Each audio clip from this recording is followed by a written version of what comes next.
Social மீடியாவில் ஒரு பெரிய பரபரப்பான செய்தி. பிரசாந்த் நீலும் அஜித் மீட் பண்ணிட்டாங்க.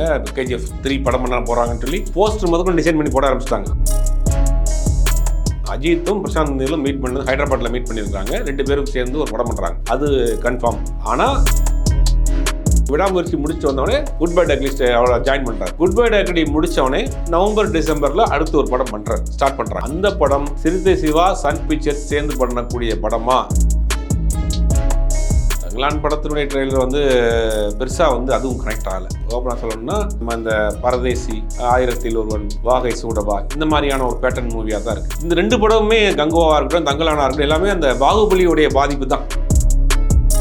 ஸோ இந்த ராயன் படம் எப்படி இருக்கும்? ஏன்னா இதில் பார்த்தீங்கன்னா எஸ்ஜே சூர்யா இருக்கிறாரு, செல்வராகவன் அவர்கள், அவங்களே ஒரு டேரக்டர்ஸ். அங்கேருந்து வரக்கூடிய தகவல்லாம் படம் ரொம்ப பிரமாதமாக பண்ணியிருக்காங்க. கலாநிதி மாறன் அந்த மாதிரியான சன் பிக்சர்ஸ் ஆட்களே படம் பார்த்துட்டு ரொம்ப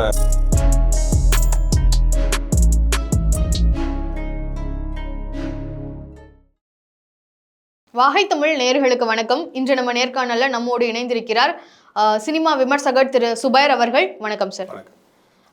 இப்போ 2 நாளாக ஒரு சீரியஸான ஒரு பரபரப்பான டாபிக் நம்ம சோஷியல் மீடியாலெலாம் போயிட்டு இருக்கு அப்படின்னு பார்த்தீங்கன்னா, கேஜிஎஃப் படத்தோட டேரக்டர் திரு பிரசாந்த் நீல் அவர்களும் அஜித் குமார் அவர்களும் மீட் பண்ணியிருக்காங்க அப்படின்னு சொல்லி. இவங்க மீட் பண்ணதுனால இப்போ எல்லாருமே ரொம்ப ஆர்வமாக எதிர்பார்க்கறது என்னன்னு பார்த்தீங்கன்னா, கேஜிஎஃப் 3ல அஜித் அவர்கள் நடிப்பாரா அப்படிங்கிறது தான். ஸோ இதற்கான வாய்ப்புகள் எதுவும் இருக்கா? ஏதாவது படம் பண்ண போகிறாங்களா? என்ன நடக்க போகுது சார்? இல்லை, 2 நாளாக சோஷியல் மீடியாவில் ஒரு பெரிய பரபரப்பான செய்தி. பிரசாந்த் நீலும் அஜித் மீட் பண்ணிட்டாங்க. கேஜிஎஃப் 3 படம் பண்ண போகிறாங்கன்னு சொல்லி போஸ்டர் முதல்ல டிசைன் பண்ணி போட ஆரம்பிச்சிட்டாங்க. ரசிகர்கள் யஷ் அவர்களையும் இவரையும் சேர்த்து வச்சு போட்டிருக்கிறாங்க. ஆனால் ஏறக்குறைய அவங்க மீட் பண்ணது உண்மை. அஜித்தும் பிரசாந்த் நீலும் மீட் பண்ணது ஹைதராபாத்தில் மீட் பண்ணியிருக்காங்க. 2 பேரும் சேர்ந்து ஒரு படம் பண்ணுறாங்க. அது கன்ஃபார்ம். ஆனால் கேஜிஎஃப் 3ங்கிறது தவறான தகவல். ரசிகர்கள் ஆசைப்படுறாங்க, கேஜிஎஃப் 3 கிடையாது. கேஜிஎஃப் 3 ஏன் கிடையாது அப்படின்னா, அது ஆல்ரெடி வேறு ஒரு ஹீரோ நடித்து எக்ஸ்டாப்ளிஷ் ஆன ஒரு படம். அதில் இவர் போய் இங்கே தமிழ்நாட்டில் ஒரு பெரிய ஒரு மாஸ் ஹீரோ, அவருக்கு சவுத் இந்தியா ஃபுல்லாகவே ஓரளவுக்கு ஒரு ஓப்பனிங் இருக்குது. இன்னொரு ஹீரோடைய படத்தில் இன்னொரு ஹீரோடைய சப்ஜெக்டில் பண்ண மாட்டார். அப்போ பிரசாந்த் நீலும் இவரும் படம் பண்ணுறாங்க அப்படிங்கிறது உண்மை. ஏறக்குறைய அது உறுதிப்படுத்தப்பட்டு விட்டது. ஆனால் கேஜிஎஃப் 3 பண்ணுறதுக்கு வாய்ப்பே இல்லை. ரசிகர்கள் ஆசைப்படுறாங்களோ இல்லையா, அந்த மாதிரியான வாய்ப்புகள் இல்லை. சார், இப்போ அஜித் அவர்கள் அடுத்ததாக சிறுத்தை சிவா அவர்கள் கூட சேர்ந்து நடிக்க போகிறதா சொல்லியிருந்தாங்க. ஸோ அந்த படத்துக்கு அப்புறம் தான் பிரசாந்த் நீல் அவர்கள் கூட சேர்ந்து நடிக்கிறாங்களா இல்லை எப்படி சார்? அஜித் இப்போ விடாமுயற்சி படம் ஷூட்டிங் போயிட்டு இருக்கு. அஜர்பைஜான்லாம் முடிஞ்சிச்சு, அது பேக்கப் ஆகி வந்துட்டாங்க. அதற்கு பிறகு விடாமுயற்சியே பிரேக் டவுன் அப்படின்னு ஒரு ஆங்கில படம். அது 1997 வந்த படம். ஒரு ஹஸ்பண்ட் அண்ட் ஒய்ஃபு ஒரு காரில் ஒரு ஊர்லேருந்து இன்னொரு ஊருக்கு ஷிஃப்ட் ஆவாங்க. ஒரு ஹைவேஸில் அந்த வண்டி பிரேக் டவுன் ஆயிரும். லிஃப்ட் கேட்பாங்க. ஒரு ட்ரக்கு வர்ற ட்ரக்கில், அந்த ட்ரக்கில் லிஃப்ட் கேட்குறப்ப அப்போ தான் தெரியும் அவங்கள ஃபாலோ பண்ணி வந்துருக்குறாங்க, நம்மளை கடத்துறாங்க அப்படிங்கிறது. இது தெரிஞ்சு அவர் சேஸ் பண்ணி போய் அந்த ஹீரோயினை த்ரிஷாவை இவர் எப்படி காப்பாற்றுறாங்கிறது தான் விடாமுயற்சியினுடைய இங்கிலீஷ் வெர்ஷனுடைய கதை. அதைத்தான் இங்கே எடுக்கிறாங்க. ஏறக்குறைய அதே லொக்கேஷன், அதே மாதிரியான கார், அதே மாதிரியான பேக் ட்ராப், அதே மாதிரியான சேசிங்லாம் எடுத்துட்டாங்க. அதில் எக்ஸ்டீரியர் அந்த போர்ஷன் ஃபுல்லாக எடுத்துட்டாங்க. இப்போ அதனுடைய அந்த பிரேக் டவுன்லேயே பார்த்தீங்கன்னா ஒரு வீட்டுக்குள்ளே கொண்டு போய் கடத்தி கொண்டு போய் வச்சுருவாங்க. அந்த வீட்டுக்குள்ளே நடக்கக்கூடிய போர்ஷன்லாம் செட்டு போட்டு இப்போ ஹைதராபாத்தில் இருக்கக்கூடிய ராமோஜிராவ் ஃபிலிம் சிட்டியில் அந்த படத்தினுடைய அந்த மற்ற போர்ஷன்லாம் எடுக்க போகிறாங்க. அதோட விடாமுயற்சி படம் முடியுது. ஒன்றும் ஒரு 20-22 நாள் ஷூட்டிங் பேலன்ஸ் இருக்குது. அதோட விடாமுயற்சியிலேருந்து அஜித் வெளியே வந்துடுறாரு. அதுக்கு பிறகு குட் பேட் அக்லி ஆல்மோஸ்ட் ஒரு 20 நாள் ஷூட் பண்ணிட்டாங்க. அதுக்கு இப்போ விடாமுயற்சி முடிச்சுட்டு வந்தவொடனே குட் பேட் அக்லி அவளை ஜாயின் பண்ணுறாரு. குட் பை டக்லி முடித்தவொடனே நவம்பர் டிசம்பரில் அடுத்து ஒரு படம் ஸ்டார்ட் பண்ணுறாங்க. அந்த படம் சிறுத்தை சிவா சன் பிக்சர்ஸ் சேர்ந்து பண்ணக்கூடிய படமா அப்படிங்கிறது இப்போதைக்கு ஒரு கேள்விக்குறி. ஏன்னா அந்த படம் தான் பண்ணுறதாக பரபரப்பாக பேசப்பட்டது, ரொம்ப நாள் அடிபட்டது. அது ஒரு அக்ரிமெண்ட்டும் இருக்குது. இந்த நிலைமையில் ஹைதராபாத்தில் பிரசாந்த் நீலும் அஜித்தும் மீட் பண்ணி பேசி ஒரு கதையை ஃபைனல் பண்ணியிருக்கிறாங்க. இமீடியட்டாக அந்த படம் தான் இப்போதைக்கு ஆரம்பிக்கிறதுக்கு வாய்ப்புகள் அதிகம். குட் பேட் அக்லிக்கு முன்னாடியே இந்த படம் குட் பேட் அக்லி முடிஞ்ச பிறகு இந்த படம் ஆரம்பிப்பாங்க. விடாமுயற்சி தீபாவளிக்கு பிளான் பண்ணுறாங்க ரிலீஸுக்கு. குட் பேட் அக்லி பொங்கலுக்கு ரிலீஸ் பண்ணுறாங்க. இது 2 லைனாக வச்சுட்டு இந்த நவம்பரோடைய 2 படத்தினுடைய ஷூட்டிங் போர்ஷனே முடிஞ்சிடும். விடாமுயற்சி ஒன்று 20 நாளில் முடிஞ்சிடும். நவம்பரோட குட் பேட் அக்லி முடிஞ்சிடும். இப்போ டிசம்பர் கடைசியில் அந்த மாதிரி ஜனவரி ஃபர்ஸ்ட் வீக்கில் புது ப்ராஜெக்ட் ஆரம்பிக்கலான்றது அவரோட பிளான். அது இதுவரைக்கும் சொல்லக்கூடிய விஷயம் என்னென்னா, சிறுத்தை சிவாவும் சன் பிக்சர்ஸு அஜித் சேர்ந்து பண்ணுறதா ஒரு ப்ராஜெக்ட் ரொம்ப நாளாக இருக்குது. பட் இப்போ வரக்கூடிய தகவல் என்னென்னா, சில செய்திகள் அவர் கேள்விப்பட்டதாகவும் அஜித், அதனால் சிறுத்தை சிவா படத்தை கொஞ்சம் டிலேவாக பண்ணுவோம் அப்படிங்கிற மாதிரி ஒரு தகவல் வருது. அந்த படம் தான் பிரசாந்த் நீலும் அஜித்தும் சேர்ந்து பண்ணக்கூடிய படம்.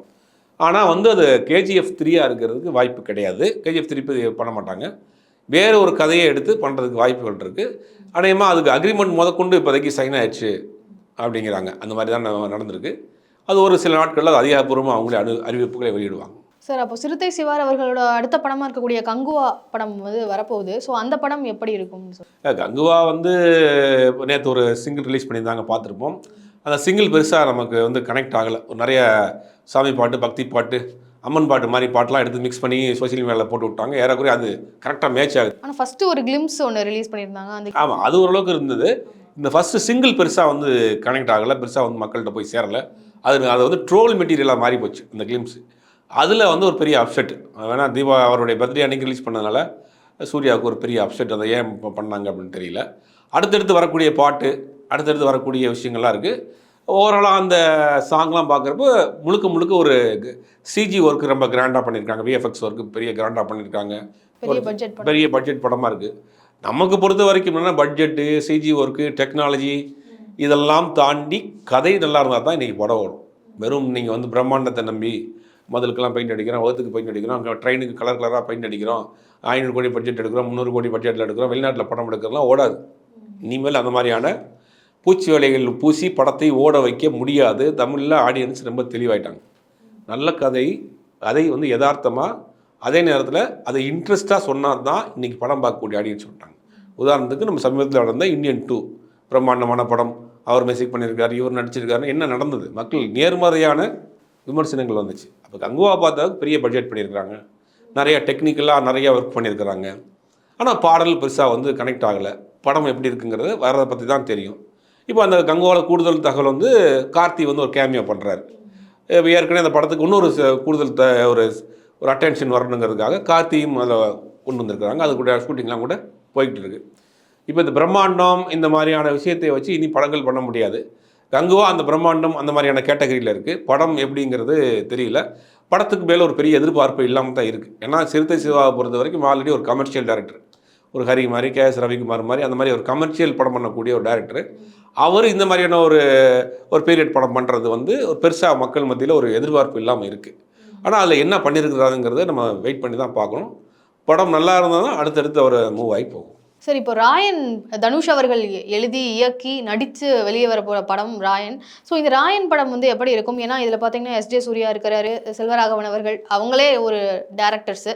ஸோ அதெல்லாம் வச்சு 3 டேரக்டர்ஸ் வந்து ஒரே படத்தில் வந்து இருக்காங்க. ஸோ இந்த படம் எப்படி? 3 டேரக்டர்னாலும் முழுக்க அந்த படம் தனுஷோடைய படம் நல்லா வந்திருக்கு. அங்கேருந்து வரக்கூடிய தகவல்லாம் படம் ரொம்ப பிரமாதமாக பண்ணியிருக்கிறாங்க. கலாநிதி மாறன் அந்த மாதிரியான சன் பிக்சர்ஸ் ஆட்களே படம் பார்த்துட்டு ரொம்ப பிரமிப்பாக பார்க்குறாங்க. தியேட்டர்ஸ் நிறையா போடுங்க, இன்க்ரீஸ் பண்ணுங்கன்ற மாதிரி இருக்காங்க. அந்த ஒரு பாட்டு படத்துக்கு ஒரு பெரிய ஹைப்பாக கிரியேட் பண்ணி விட்டுருச்சு. எங்கே பார்த்தாலும் இந்த பாட்டு இப்போ வந்து ஒரு பெரிய ப்ரொமோஷனாக இருக்குது. படத்துக்கு மிகப்பெரிய ஒரு எதிர்பார்ப்பு இருக்குது. புக்கிங் கூட ஓப்பன் ஆகிருக்கு போல், நிறைய பெரிய இடத்துல பெரிய அளவில் புக்கிங் போய்கிட்டு இருக்கு. அந்த படத்துக்கு ஒரு பெரிய எதிர்பார்ப்பு இருக்குது. படமும் நல்லா வந்திருக்கு. இயக்குனரா தனுஷ் அவர்களுக்கு இது ஒரு பெரிய ஓப்பனிங்காக இருக்கும் அப்படின்னு சொல்லி ஆல்மோஸ்ட் இயக்குனரை ப்ரூஃப் பண்ணிட்டார்ல. அவர் பண்ணின ஒரு படம் பண்ணி அந்த வயசில் அப்படி ஒரு மெச்சூர்டான ஒரு காதலை சொல்லக்கூடிய ஒரு பக்குவம் இருந்ததுலையே அந்த படத்துலேயே ஒரு ப்ரூஃப் பண்ணிட்டார், நல்ல ஒரு டேரக்டர்னு.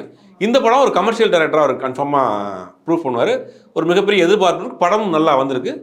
மக்கள் எப்படி அதை ஏற்றுக்கிற போகிறாங்கன்னு வெயிட் பண்ணி தான் பார்க்கணும். சார், அடுத்ததாக ஒரு பெரிய ஃபாலோ அப் அப்படின்னு பார்த்தீங்கன்னா தங்கலான் படமும் அதில் ஒரு முக்கியமான ரோல் இருக்குது. ஏன்னா தங்கலான் படத்துக்கு வந்து எல்லாருமே எதிர்பார்த்துட்டு இருக்கக்கூடிய ஒரு படமாக இருக்குது. ஏன்னா விக்ரம் அவர்களுடைய அந்த கெட்டப்லாம் பார்க்குறப்போ அதுக்கான ஒரு எக்ஸைட்மெண்ட் வருது. ஸோ அப்போ தங்கலான் படத்தோட அந்த ட்ரெய்லர் பார்த்து அது எப்படி இருக்கும்னு நினைக்கிறீங்க? தங்கலான் படத்தினுடைய ட்ரெய்லர் வந்து பெருசாக வந்து அதுவும் கனெக்ட் ஆகலை. ஓப்பனாக சொல்லணும்னா நம்ம இந்த பரதேசி, 1000ல் ஒருவன், வாகை சூடவா இந்த மாதிரியான ஒரு பேட்டர்ன் மூவியாக தான் இருக்குது. இந்த 2 படமுமே கங்குவாவாக இருக்கட்டும், தங்கலானாக இருக்கட்டும், எல்லாமே அந்த பாகுபலியோடைய பாதிப்பு தான். ஆனால் அதுலேயும் சிஜிலாம் பண்ணி ஆமாம், நல்லா ஒரு டெக்னிக்கலாக தான் சொல்கிறேன். டெக்னிக்கலாக வந்து இன்றைக்கி ஒர்க் பண்ணால் மட்டும் போதாது, அதையும் தாண்டி வேறு அதில் இன்ட்ரெஸ்டிங்கான ஒரு விஷயம் இருக்குது. ஏன்னா ரஞ்சித் வந்து ஆல்ரெடி ஒரு ப்ரூஃப் பண்ண ஒரு டைரக்டர். அப்படிங்கும்போது அதில் ஏதாவது ஒரு விஷயம் சொல்லியிருப்பார். ஆனால் சமீபத்தில் ரஞ்சித்தை பற்றின சர்ச்சைகள்லாம் வந்து அந்த படத்துக்கு எந்த அளவுக்கு இம்பாக்டை கொடுக்க போகுதுன்னு தெரியல. அதான் சார், இப்போ அந்த மாதிரியான விஷயங்கள் வந்து படத்தை பாதிக்குமா அப்படின்ற ஒரு கேள்வி. படத்தை பாதிக்குன்னா படம் சுமாராக இருந்தால் பாதிக்கும். படம் சுமாராக இருந்ததுன்னா பெரிய அளவில் பாதிக்கும். படம் ரொம்ப நல்லா இருந்ததுன்னா அந்த பாதிப்பு போயிடும். ஆனால் இது வந்து ரஞ்சித்தினுடைய ஒரு கேரியரில் ஒரு முக்கியமான படமாக இருக்கணும். இந்த படத்தை வச்சு தான் அடுத்தடுத்து ரஞ்சித்துடைய மூவ் இருக்குது. ஏன்னா இது ஒரு பெரிய ஒரு சர்ச்சைக்கு பிறகு வரக்கூடிய படம். இந்த படம் ஒரு பிரமாணமான ஒரு வெற்றியாக இருந்துச்சுன்னா அந்த சர்ச்சையில் கிராஸ் பண்ணிட்டு போயிட்டார்னு அர்த்தம். இல்லை இந்த படத்தினால ஒரு டிராபேக் ஆச்சுன்னா ஏதோ ஒரு இதில் சம்திங் நடந்திருக்கு அப்படின்னு பார்க்க வேண்டியது இருக்கும். வெயிட் பண்ணி பார்ப்போம். ஓகே சார், இப்போ வரக்கூடிய படங்கள் பற்றின பல தகவல்கள் எங்ககிட்ட கொடுத்தீங்க. ரொம்ப நன்றி.